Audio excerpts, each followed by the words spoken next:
कहीं कुछ अविश्वसनीय खोजे जाने की प्रतीक्षा कर रहा है। ये शब्द है महान खगोलशास्त्री कार्ल सेगन के, और ये विज्ञान की दुनिया में छिपे रहस्यों की तरफ इशारा करते हैं। बिल्कुल। और आज हम एक ऐसे ही अविश्वसनीय रहस्य पर बात करने वाले हैं। हमारी अपनी पृथ्वी की गहराइयों में मिला है ये। जरा सोचिए, अगर भूविज्ञान के नियम, मतलब जो हम पढ़ते आए हैं, वो ही उलट जाएं। अगर भारी चीजें नीचे धंसने के बजाय कह लीजिए ऊपर तैरने लगे और हल्की चीजें वो नीचे बैठ जाएं। सुनने में अजीब लगता है ना? लेकिन ठीक यही हुआ है उत्तरी सागर, मतलब नॉर्थ सी के तल के नीचे। अच्छा। हाँ, एक ऐसी खोज जिसने भूवैज्ञानिकों को न सिर्फ हैरान किया है, बल्कि पृथ्वी की जो अंदरूनी प्रक्रियाएं हैं उनको लेकर हमारी समझ को भी एक तरह से चुनौती दी है। हाँ, और आज की हमारी ये जो विस्तृत चर्चा है, ये यूनिवर्सिटी ऑफ मैनचेस्टर और नॉर्वे की एक ऊर्जा कंपनी है, एकर बीपी, उनके शोधकर्ताओं के एक बहुत ही महत्वपूर्ण अध्ययन पर आधारित है। जी हाँ, ये हाल ही में काफी प्रतिष्ठित वैज्ञानिक जर्नल्स में छपा है, जैसे कम्युनिकेशंस अर्थ एंड एनवायरनमेंट और साइंस अलर्ट में। और IDR यानी इंडिया डेवलपमेंट रिव्यू जैसे मंचों पर भी इसकी खासी चर्चा है, खासकर इसके जो प्रैक्टिकल पहलू हैं उनको लेकर।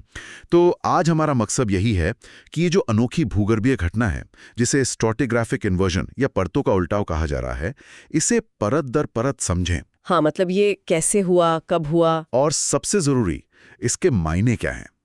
खास तौर पर जब हम भूमिगत संसाधनों की बात करते हैं या फिर कार्बन कैप्चर जैसी जो नई टेक्नोलॉजीज आ रही हैं। हाँ, और UPSC जैसी परीक्षाओं के लिए भी ये पर्यावरण और भूविज्ञान के लिहाज से काफी महत्वपूर्ण हो सकता है। बिल्कुल। तो कहानी संक्षेप में ये है कि वैज्ञानिकों ने समुद्र तल के, मतलब सैकड़ों मीटर नीचे ऐसी विशाल भूवैज्ञानिक संरचनाएं देखी हैं जहां परतें पूरी तरह से उल्टी हुई हैं। हाँ। जो भारी घनी रेत ऊपर होनी चाहिए थी वो नीचे धंस गई है, और जो हल्की कम घनत्व वाली तलछट जो नीचे होनी चाहिए थी वो ऊपर आ गई है। ये तो गुरुत्वाकर्षण और जो तलछीटीकरण के सामान्य नियम हैं उनके बिल्कुल खिलाफ है। बिल्कुल। ओके, चलिए इसे खोलते हैं। सबसे पहले ये खोज असल में है क्या और पता कैसे चला इसका? आपने बताया उत्तरी सागर के नीचे हुआ ये सब, देखा कैसे गया? हाँ, तो इसके लिए एक खास तकनीक है, सीस्मिक रिफ्लेक्शन इमेजिंग। आप इसे कुछ मेडिकल अल्ट्रासाउंड जैसा समझ सकते हैं। अच्छा, जैसे शरीर के अंदर देखते हैं। हाँ, पर यहाँ शरीर के बजाय पृथ्वी की परतों की तस्वीर बनाते हैं। जहाजों से ध्वनि तरंगे, मतलब अकूस्टिक वेव्स, समुद्र तल के नीचे भेजी जाती हैं। और ये तरंगे ये परतों के बारे में कैसे बताती हैं? देखिए, जब ये तरंगे पृथ्वी के अंदर जाती हैं तो अलग अलग घनत्व वाली चट्टानों या तलछट से टकराती हैं, और फिर वो अलग अलग तरीके से परावर्तित होकर, मतलब रिफ्लेक्ट होकर वापस लौटती हैं। कुछ जल्दी, कुछ देर से, कुछ मजबूत सिग्नल, कुछ कमजोर। तो जब ये भारी घनी रेत से टकराती हैं तो उनका पैटर्न हल्की छिद्रपूर्ण तलछट से टकराने वाली तरंगों से एकदम अलग होता है। तो पैटर्न से पता चल जाता है कि नीचे क्या है? बिल्कुल। इन लौटी हुई तरंगों के पैटर्न का विश्लेषण करके वैज्ञानिक कंप्यूटर मॉडल से भूमिगत परतों की एक पूरी 3D तस्वीर बना लेते हैं। उसमें उनकी बनावट, मोटाई, घनत्व सब पता चल जाता है। और इसी तकनीक से ये चौंकाने वाली बात सामने आई। हाँ, इसी डिटेल्ड सीस्मिक डेटा ने दिखाया कि उत्तरी सागर के एक बहुत बड़े इलाके में लगभग 800 मीटर गहराई पर भारी क्वार्ट्ज वाली रेत की मोटी परतें, जो आमतौर पर ऊपर होनी चाहिए, वो असल में हल्की माइक्रोफॉसिल वाली तलछट की परतों के नीचे दबी हैं। नीचे? हाँ, नीचे। ये भूविज्ञान के उस नियम के एकदम उलट है जो कहता है कि परतें एक के ऊपर एक जमा होती हैं, पुरानी और हल्की नीचे, नई और भारी ऊपर। यानी भूविज्ञान की किताब का एक पन्ना ही उल्टा लिखा मिल गया। तो ये जो उल्टी हुई संरचनाएं हैं, ये कितनी बड़ी हैं आकार में? जी हाँ, और यहीं पर बात और भी दिलचस्प हो जाती है। मैनचेस्टर यूनिवर्सिटी के प्रोफेसर मैड्स ह्यूज और एकेरको बीपी के जॉन एरिक रटजॉर्ड और उनकी टीम ने ऐसी सैकड़ों विशाल टीले जैसी संरचनाएं पहचानी हैं। सैकड़ों? जी हाँ, और इनमें से कुछ टीले तो कई किलोमीटर चौड़े हैं और 100 मीटर से भी ज्यादा ऊंचे। किलोमीटरों चौड़े टीले समुद्र तल के नीचे, ये तो सोचना भी मुश्किल है। और ये विशाल रेत के टीले जो भारी हैं, वो पुरानी हल्की फॉसिल वाली तलछट के ऊपर बैठे हुए मिले। तो क्या इस पूरी प्रक्रिया का कोई वैज्ञानिक नाम भी दिया गया है? बिल्कुल। ये जो परतों का उलटना है, इसे स्ट्रैटिग्राफिक इन्वर्जन कहा गया है। और इससे जो नई अनोखी संरचनाएं बनी हैं, उनके लिए शोधकर्ताओं ने 2 नए शब्द भी गढ़े हैं, क्योंकि ऐसा पहले देखा नहीं गया था। नए शब्द? अच्छा, क्या है वो नाम? पहली संरचना है सिंकाइट्स, सिंक मतलब धंसना। ये वो विशाल टीले हैं जो भारी रेत के नीचे धंसने से बने हैं।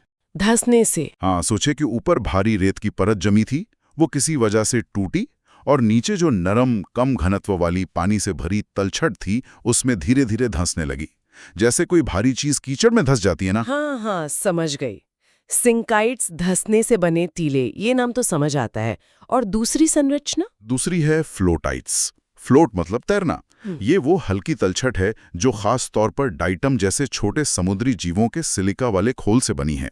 इसलिए ये हल्की है, कठोर है, पर बहुत छिद्रपूर्ण मतलब पोरस है। अच्छा। तो जब भारी रेत नीचे धंसी, उसने इस हल्की सामग्री को ऊपर की तरफ धकेल दिया। तो ये हल्की चीज अब भारी रेत के ऊपर या किनारों पर तैरती हुई मिली है, इसलिए फ्लोटाइट। सिंकाइट्स और फ्लोटाइट्स, कमाल है। जमीन के नीचे एक अलग ही दुनिया चल रही है। लेकिन सवाल यह है कि भाई ये सब हुआ कैसे और कब हुआ? इतनी बड़ी उथल पुथल अचानक तो नहीं हुई होगी? शोधकर्ताओं का अंदाजा है कि ये जो भूगर्भीय उलटफेर है, ये आज से लगभग 5.3 मिलियन साल पहले, मतलब करीब 53 लाख साल पहले हुआ था। 53 लाख साल पहले? हाँ, ये भूवैज्ञानिक टाइम स्केल पर मायोसीन और प्लायोसीन युगों के बीच का समय था। उस वक्त ऐसा क्या खास हुआ होगा जिसने ये सब शुरू कर दिया? जो मुख्य थ्योरी है वो ये है कि उस दौरान उस इलाके में कोई बड़ी टेक्टोनिक घटना हुई होगी। शायद कोई ताकतवर भूकंप आया हो या पृथ्वी की प्लेटों में कोई हलचल हुई हो। अच्छा, टेक्टोनिक प्लेट्स की वजह से? हाँ, लगता है कि इस घटना ने समुद्र तल की जो ऊपरी थोड़ी सख्त परत थी उसमें दरारें पैदा कर दी। यहीं पर टेक्टोनिक तनाव यानी टेक्टोनिक स्ट्रेस का रोल आता है। ये प्लेटों की गति से चट्टानों पर जो दबाव या खिंचाव पड़ता है ना, वो आखिरकार उन्हें तोड़ सकता है। तो जैसे ही ऊपर की परत टूटी, नीचे धंसने का रास्ता खुल गया। हाँ, माना यही जा रहा है। उस वक्त जो भारी पानी से भरी रेत की परत ऊपर जमा थी, उसे नीचे की नरम, हल्की और छिद्रपूर्ण फॉसिल वाली तलछट में धंसने का मौका मिल गया। गुरुत्वाकर्षण की वजह से भारी रेत इन दरारों से नीचे रिसने लगी, धंसने लगी। लेकिन क्या सिर्फ एक भूकंप या टेक्टोनिक घटना ही काफी थी? इतने बड़े पैमाने पर सैकड़ों किलोमीटर के इलाके में परतों को उलटने के लिए, या उस समय की समुद्री हालतें या तलछट की कोई खासियत भी थी? ये बहुत अच्छा सवाल है और शोधकर्ता भी यही मानते हैं कि सिर्फ एक ट्रिगर जैसे भूकंप काफी नहीं था।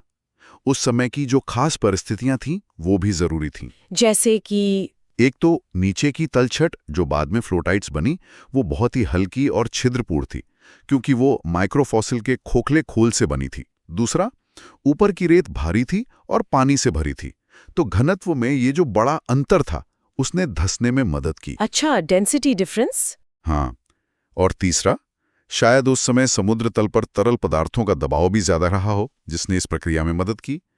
तो ये कई चीजों का मिला जुला नतीजा था। और ये प्रक्रिया कितनी तेजी से हुई होगी? क्या ये एक झटके में हो गया? नहीं, ऐसा नहीं लगता।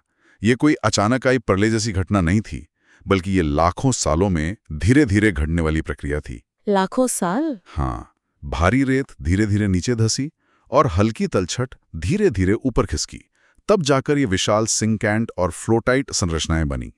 फिर समय के साथ इस पूरी उल्टी हुई संरचना के ऊपर और नई तलछट जमती गई, जिसने इसे आज के समुद्र तल के नीचे सैकड़ों मीटर दबा दिया। ये तो वाकई भूगर्भ की एक छुपी हुई कहानी है। लेकिन जैसा आपने बताया, इसका पता चला सीस्मिक डेटा से। क्या इस डेटा के अलावा भी कोई और सबूत है? आपने शुरू में कुछ नक्शों का जिक्र किया था। हाँ, अगर हम इसे बड़ी तस्वीर से जोड़ें तो सीस्मिक डेटा ही इसका सबसे सीधा और सबसे डिटेल सबूत है। मैड्स ह्यूज और जॉन एरिक रूडजॉर्ड के पब्लिकेशन में जो नक्शे हैं वो इसे समझने में बहुत मदद करते हैं। कैसे? एक नक्शा है क्रॉस सेक्शन, जैसे केक का एक टुकड़ा काट के दिखाते हैं ना, उसमें परतों का ये उल्टा साफ दिखता है। सिंकाइट्स नीचे धसे हुए, फ्लोटाइट्स ऊपर उठे हुए। दूसरा नक्शा है ऊपर से देखने वाला व्यू, उसमें उत्तरी सागर का वो पूरा विशाल इलाका दिखता है जहां ये सैकड़ों टीलेनुमा संरचनाएं फैली हुई हैं। ये विजुअल सबूत इस मॉडल को काफी मजबूती देते हैं। तो ठीक है, हमने समझ लिया कि क्या हुआ और कैसे हुआ, लेकिन अब सबसे बड़ा सवाल, तो क्या मतलब इसका मतलब क्या है? इस खोज का व्यवहारिक महत्व क्या है? ये खोज कई लेवल्स पर महत्वपूर्ण है। सबसे बेसिक लेवल पर तो ये हमें पृथ्वी की पपड़ी मतलब अर्थ क्रस्ट में तरल पदार्थ और तलछट कैसे व्यवहार करते हैं, इस बारे में हमारी समझ पर दोबारा सोचने को मजबूर करती है। मतलब जो हम सोचते थे वैसा नहीं है। हाँ, ये दिखाती है कि भूगर्भीय प्रक्रियाएं हमारी उम्मीद से कहीं ज्यादा जटिल और कह सकते हैं अप्रत्याशित हो सकती हैं। जो नियम हम सामान्य मानकर चल रहे थे वे शायद हर जगह लागू ही ना होते हों। और इसका असर हमारी रोजमर्रा की दुनिया या भविष्य की योजनाओं पर कैसे पड़ सकता है? इसके कई प्रैक्टिकल मतलब निकलते हैं। पहला, ये भूमिगत जलाशयों के आकलन को प्रभावित कर सकता है, चाहे वो पानी के हों, तेल के या गैस के। अच्छा। दूसरा, ये द्रव प्रवासन यानी फ्लूइड माइग्रेशन, मतलब चट्टानों और तलछट के बीच तरल पदार्थों का धीरे धीरे बहना, इसकी हमारी समझ को बदल सकता है। अगर परतें इस तरह उलट सकती हैं तो तरल पदार्थ उन रास्तों से बह सकते हैं जिनके बारे में हमने पहले सोचा ही नहीं था। और तीसरा, जो आजकल खासकर यूपीएससी के नजरिए से भी बहुत जरूरी है पर्यावरण और प्रौद्योगिकी के लिहाज से, वो है कार्बन कैप्चर और स्टोरेज यानी सीसीएस। क्या ये खोज सीसीएस के लिए भी महत्वपूर्ण है? निश्चित रूप से, और शायद सबसे ज्यादा महत्वपूर्ण इसी के लिए है।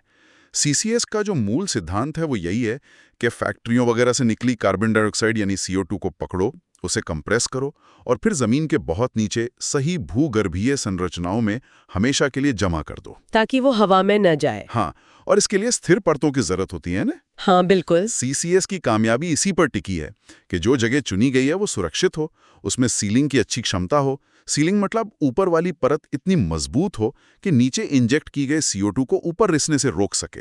हम मानते हैं कि मोटी अभेद्य परतें अच्छी सील होते हैं। लेकिन इस खोज ने तो दिखा दिया कि परतें हमेशा स्थिर नहीं रहती। बिल्कुल, यही बात है। ये खोज बताती है कि जो परतें लाखों साल पहले स्थिर दिख रही थीं, वे बाद में अस्थिर होकर उलट गईं। तो ये चिंता की बात है सीसीएस के लिए। हाँ, इससे ये सवाल उठता है कि जिन संरचनाओं को हम आज CO2 स्टोर करने के लिए सुरक्षित मान रहे हैं, क्या वे हमेशा सुरक्षित रहेंगी? क्या उनमें भी भविष्य में ऐसी कोई अप्रत्याशित हलचल हो सकती है? ये भूगर्भीय सील की जो लॉन्ग टर्म इंटीग्रिटी है, उस पर एक बड़ा सवालिया निशान लगाता है। तो हमें ज्यादा सावधान रहना होगा। हाँ, हमें CO2 भंडारण की जगहों का चुनाव और उनकी निगरानी कहीं ज्यादा सावधानी से करनी होगी। और शायद नए भूयांत्रिक मॉडल बनाने होंगे जो इस तरह की प्रक्रियाओं को भी ध्यान में रखें। तो कुल मिलाकर ये खोज हमें बता रही है कि समुद्र तल, जिसे हम अक्सर एक सपाट, शांत जगह मान लेते हैं, वो असल में भूवैज्ञानिक रूप से काफी गतिशील, मतलब डायनामिक है। खासकर उन क्षेत्रों में जहां तलछट का घनत्व, तरल पदार्थ की मौजूदगी और टेक्टोनिक तनाव, ये सब मिलकर जटिल तरीके से काम करते हैं। सही कहा। यह हमें याद दिलाता है कि पृथ्वी एक जीवित ग्रह है, लगातार बदल रहा है और इसकी सतह के नीचे भी बहुत कुछ चल रहा है जिसके बारे में हम अभी सीख ही रहे हैं। इस तरह की क्रांतिकारी खोज पर वैज्ञानिक समुदाय की प्रतिक्रिया कैसी रही है? क्या सभी ने इस सिंकाइट फ्लोटाइट मॉडल को मान लिया है? ये एक जरूरी सवाल है। देखिए, जैसा अक्सर होता है जब कोई नई खोज स्थापित मान्यताओं को चुनौती देती है तो प्रतिक्रियाएं मिलीजुली होती हैं। अच्छा, मतलब सब सहमत नहीं है? प्रोफेसर ह्यूज ने खुद माना है कि कुछ वैज्ञानिक अभी भी संदेह कर रहे हैं। वो सोच रहे हैं कि क्या सीस्मिक डेटा की कोई और व्याख्या भी हो सकती है। विज्ञान ऐसे ही आगे बढ़ता है, संदेह से, सवालों से, बहस से। तो इसका मतलब है कि अभी और रिसर्च की जरूरत है। हाँ बिल्कुल, अभी और डेटा विश्लेषण चाहिए होगा, शायद नए सीस्मिक सर्वे करने पड़ें और मॉडलिंग भी, ताकि इस मॉडल की पुष्टि हो सके। सबसे बड़ा सवाल ये है कि क्या ये घटना सिर्फ उत्तरी सागर की खास भूगर्भीय परिस्थितियों का ही नतीजा है या इस तरह की उल्टी दुनिया पृथ्वी पर कहीं और भी हो सकती है? ये तो भविष्य का शोध ही बताएगा। जी हाँ। और अगर ये मॉडल सही साबित होता है और मान लिया जाता है तो इसकी दूरगामी परिणाम क्या होंगे? अगर ये मॉडल मान्य हो जाता है तो इसका भूविज्ञान और उससे जुड़े क्षेत्रों पर गहरा असर पड़ेगा। ये न सिर्फ कार्बन भंडारण परियोजनाओं के लिए जगहों के चुनाव और रिस्क असेसमेंट को प्रभावित करेगा, बल्कि हाइड्रोकार्बन यानी तेल और गैस की खोज को भी नई दिशा दे सकता है। अच्छा, कैसे? हो सकता है कि संसाधन ऐसी जगहों पर फंसे हों जहां पारंपरिक मॉडल उनकी उम्मीद ही नहीं करते। साथ ही ये उन इंजीनियरिंग प्रोजेक्ट्स के लिए भी महत्वपूर्ण होगा जहां भूगर्भीय स्थिरता जरूरी है, जैसे कि समंदर में लगने वाले विंड फार्म्स की नींव। ये हमें सिखाएगा कि जमीन के नीचे की संरचनाओं की स्थिरता का आकलन करते समय हमें और ज्यादा सतर्क और जिज्ञासु होने की जरूरत है। आइडिया जैसे मंचों पर भी इस तरह के शोध और उनके जो पॉलिसी और डेवलपमेंट पर असर होते हैं, उन पर काफी विचार विमर्श होता है, जो यूपीएससी की तैयारी करने वालों के लिए भी उपयोगी हो सकता है। चलिए, तो इस बेहद रोचक और ज्ञान बढ़ाने वाली चर्चा को समेटते हैं। आज हमने उत्तरी सागर के गहरे पानी के नीचे छिपी एक भूवैज्ञानिक पहेली को सुलझाने की कोशिश की। हाँ, हमने जाना कि कैसे लाखों साल पहले भूगर्भीय परतें उल्टी हो गईं, जिसमें भारी रेत नीचे धंस गई और हल्की तलछट ऊपर आ गई, और इनसे बनी सिंकाइट्स और फ्लोटाइट्स नाम की अनोखी संरचनाएं। और हमने ये भी समझा कि ये खोज सिर्फ एक अकादमिक जिज्ञासा का विषय नहीं है, बल्कि इसके गहरे व्यावहारिक मायने हैं। ये हमारी पृथ्वी की पपड़ी की गतिशीलता की समझ को बदलती है, भूमिगत तरल पदार्थों के व्यवहार पर नई रोशनी डालती है, और सबसे महत्वपूर्ण, कार्बन कैप्चर और स्टोरेज जैसी भविष्य की टेक्नोलॉजी के लिए जरूरी सबक देती है। ये हमें याद दिलाता है कि पृथ्वी के गर्भ में अभी भी कितने रहस्य छुपे हैं। और अंत में हमारे श्रोताओं के लिए एक विचार जिस पर आप सोच सकते हैं। ये खोज हमें याद दिलाती है कि हम अपनी पृथ्वी के बारे में, खासकर उसकी गहराइयों के बारे में अभी कितना कम जानते हैं। क्या ऐसी उल्टी परतें, ये सिंकाइट्स और फ्लोटाइट्स, दुनिया के दूसरे महासागरों या महाद्वीपों के नीचे भी हो सकती हैं? ये एक बड़ा सवाल है। और अगर हाँ, तो ये खोज हमारे ग्रह के कामकाज, उसके संसाधनों के बंटवारे और उसके भविष्य के प्रबंधन के बारे में हमारी समझ को किस हद तक बदल सकती है। अगर आपको हमारी ये गहन चर्चा जानकारीपूर्ण और दिलचस्प लगी, खासकर यदि आप यूपीएससी या दूसरी प्रतियोगी परीक्षाओं की तैयारी कर रहे हैं जहां ऐसे समसामयिक वैज्ञानिक मुद्दे महत्वपूर्ण होते हैं, तो कृपया इसे लाइक करें और हमारे चैनल को सब्सक्राइब करें। और अगर आपके मन में इस विषय पर कोई प्रश्न है या आप किसी और विषय पर ऐसी ही विस्तृत चर्चा चाहते हैं, तो नीचे टिप्पणी अनुभाग में हमें जरूर बताएं।